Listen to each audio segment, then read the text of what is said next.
C'est le moment de découvrir un nouveau talent web.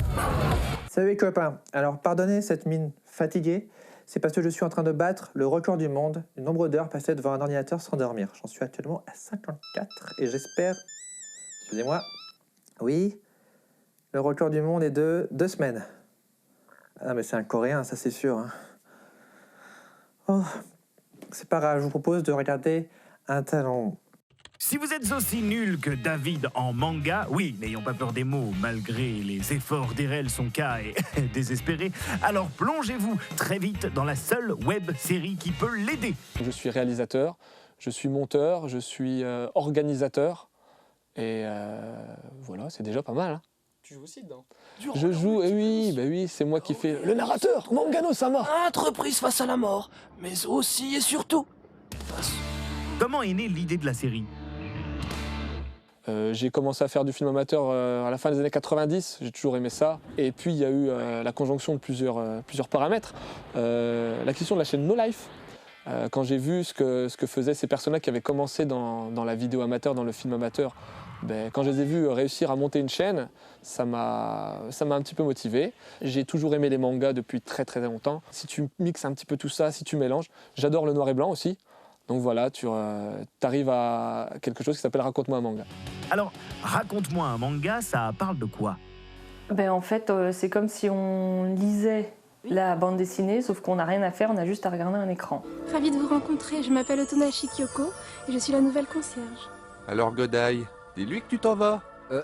N'importe quoi, j'ai jamais dit ça, voyons. Qui trouve-t-on dans l'équipe ?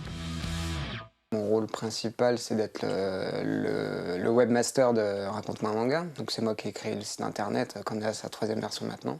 Moi, je m'occupe principalement des décors à la base et tout ce qui est éléments graphiques comme les onomatopées, les bulles, tout ça à rajouter. Quelle est ta source d'inspiration ?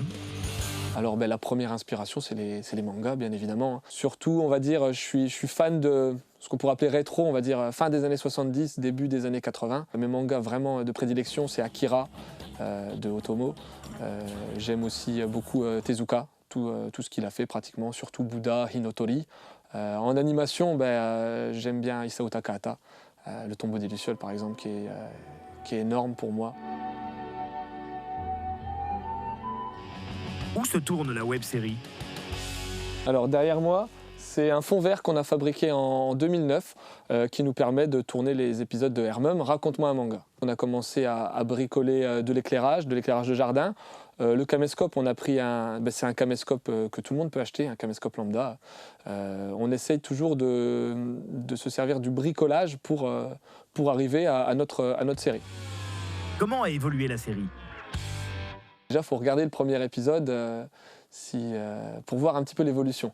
On n'avait pas encore ce fond vert-là. On était, on va dire, 4 acteurs maximum. C'était du freestyle, hein, c'était pas vraiment préparé, il n'y avait pas de storyboard ni rien du tout. Et on ne s'est pas forcément beaucoup basé sur le manga original de City Hunter. D'ailleurs, 2 ans et demi après, on en a refait un qui était beaucoup plus fidèle. Effectivement, visuellement, la progression est incroyable, d'autant que les moyens sont assez atypiques. Au tout début, le décor, c'était un rouleau de papier craft avec du dessin, mais maintenant, c'est des dessins qui sont scannés, travaillés numériquement et rajoutés vraiment dans les cases. Combien de temps prend un épisode ? On tourne tous les 2 ou 3 mois. On se réserve 2 semaines de tournage en prenant sur notre temps libre, donc c'est-à-dire les mercredis, les samedis et les dimanches. Donc on va dire 1 mois de préparation, 2 mois de préparation, 2 semaines de tournage et après un bon mois de post-prod. Ah oui, vas-y, c'est pas mal ça. Moi, au niveau du décor, c'est vrai que ça fluctue vraiment en fonction du manga qu'on fait. Hein. Quand on a un épisode comme Mes voisins les Yamada, où les décors, c'est 4 coups de crayon, une table. 20th Century Boys, les décors étaient quand même beaucoup plus compliqués. Ça s'étale à peu près sur 3 semaines pour un épisode, on va dire. Il y a les brouillons, repasser à l'encre, scanner, nettoyer les dessins numériquement, et puis les retravailler vraiment, puis mettre les couleurs, pas vraiment, mais les nuances de gris, les textures, tout ça. Quels sont vos épisodes préférés ?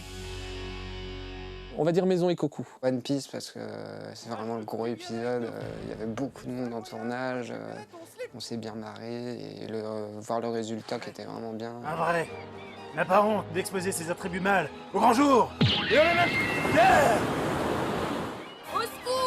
Un de mes préférés, ça reste Detroit Metal City, DMC, du fait que je joue le personnage principal, qui a une double personnalité même. D'un coup, il joue le gentil chanteur de pop tout douillet, et d'un autre côté, il faut qu'il incarne le chanteur de métal très brut.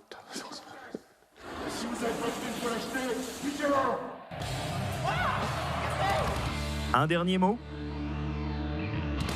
Le même dernier mot, le sempiternel même dernier mot. À bientôt pour de nouvelles aventures encore plus fabuleuses! Voilà, Raconte-moi un manga, et d'ailleurs, il cherche des partenaires pour une future saison. Alors, si vous, devant votre écran, vous avez envie de devenir un philanthrope, vous nous contactez, on vous filera toutes leurs coordonnées.